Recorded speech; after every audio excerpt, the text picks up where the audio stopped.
Friends, day 24, 75 refined. Today's quote comes from author, I believe it's pronounced Brene Brown. Courage starts with showing up and letting ourselves be seen. And then let's get into the readings today. So we are in day 24, 1 Kings chapter 3 through 11. This is basically the whole life of Solomon. We saw him come to the kingship during yesterday's reading, and then today this is where God appears to him in a dream, and he asks for wisdom. And because he didn't ask for riches and a long life, God said, listen, because you asked for wisdom, I'm going to give you all the riches. And Solomon became one of the richest men who ever lived. And I remember we talked before about the International Coastal Highway, the place where they're actually situated. This comes into play now because this is a very important trade route, and Solomon, through the wisdom of the Lord, is able to capitalize on that trade route, and it's how he becomes so wealthy, basically. So we see a few things here. He also builds the temple. We see all the dimensions for the temple in 1 Kings 6 through 8. This is the fulfillment of what David wanted to do, but he was not permitted to do because he was a man of violence. It's built on Mount Moriah, the Temple Mount. This is the same area associated with Abraham's sacrifice of Isaac, the threshing floor that David purchased in 2 Samuel 24. So it's already a very important place. It says in 1 Kings 8:27, even heaven, the highest heaven, cannot contain you, much less this temple I have built. So we know that this is not something that's going to really house God, but this is where he lets his glory be manifest. We see in 1 Kings 10, the Queen of Sheba travels a long distance to test Solomon's wisdom. We also see that very famous story about the two women who come with their baby, both claiming to be the mother, and Solomon's like, "Oh, I'll just cut the baby in half," and then the real mother was like, "No, don't do that," and the other lady was like, "Sure, she can have the top part." That's an old John Mulaney joke. Go look that one up. It's actually very funny. Stand-up comedy bit by John Mulaney talks about the King Solomon. I think it's funny.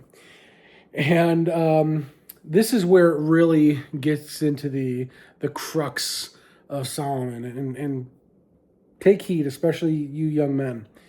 It says Solomon married many foreign wives, hundreds of them. Between his wives and his concubines, he had about 1,000 women that he had, despite the clear warnings in Deuteronomy 17:17 that Israel's king should not multiply wives because they will turn their heart away from the Lord. And it says in 1 Kings 11:3 and 4, it says his wives turned his heart away. We're going to see with Solomon more of his writings coming up as we get into, of course, the Song of Solomon, which is a love song. Some people do believe that the Song of Solomon is an allegory for Christ. Most scholars pretty much agree that it's not. It's just that. It's a love song.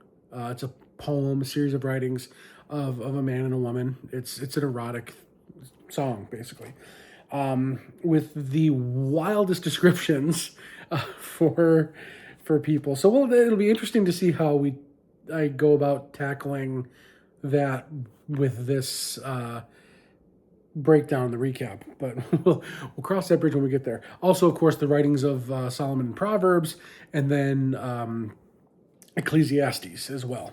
So we will get into those as they present themselves. But at this point, Israel is a major controller of regional trade routes.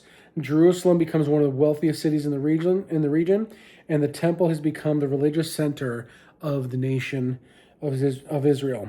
But Solomon's policies create heavy taxation and forced labor, which will become a major source of resentment amongst the northern tribes when that does break off. And we start to see that fracture happening at the end of our reading today, how it's going to be split.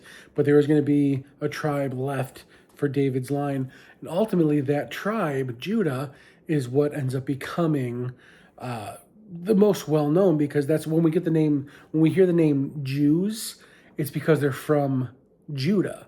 That's where that comes from. And that's also the Lion of Judah, and the scepter will not depart from Judah. This is the prophecy taking hold. And so Solomon is the son of David who builds the temple, but the temple points to someone greater. Who is that greater king? Could it be Jesus? I think so. Jesus says something greater than Solomon is here, Matthew 12:42. Solomon built a physical temple, but Christ becomes a true meeting place between God and humanity. He dwells among us. We become a temple of the Holy Spirit. And so this is kind of where we wrap it up. We're starting to see once again the fractures happen in the nation. Solomon's reign is coming to a close.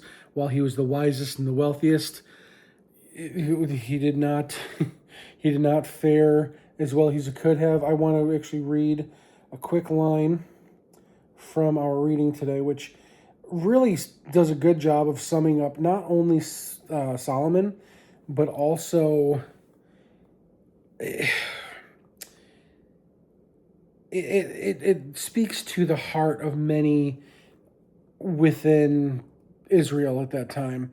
And it's 1 Kings 11 verse 6. You like the way I stalled so I could find it, but I found it. It said, Solomon did what was evil in the Lord's sight, and unlike his father David, he did not remain loyal to the Lord. Let me read that first part. Solomon did what was evil in the Lord's sight. It's a common theme with many of the kings, the judges, just the people of Israel in general. And this is that fracturing that we see. If they are obedient to God and they follow his commands and they do what is right and righteous, he has favor on them. But they seem to forget that. And so much of that comes down to, and we'll see this in the New Testament, that it's about obedience to the law. And they can have obedience to the law, but have no relationship with the living God. Whereas David was a man after God's own heart. David and Saul did see things that you would look at Saul and say, well, why did Saul do this? And he couldn't get away with it. But David was able to get away with it because he was a man after God's own heart. And God saw David's heart. It's a big part of it. And so, Lord help us, right? So that's all I have for us today. And we're going to get into more of our readings tomorrow. And as a matter of fact, tomorrow, again, we are just flying through. And of course, that's by design. So tomorrow we're going to still be in 1 Kings 12 through 22. And then so that wraps up 1 Kings. And then we start on, I guess that would be Friday. We'll start on 2 Kings. So chugging right along. Once again, like, comment, subscribe, ring the bell, do all the things. And we'll see you tomorrow. All right. God bless. Praying for you. Love you. Take care. Bye.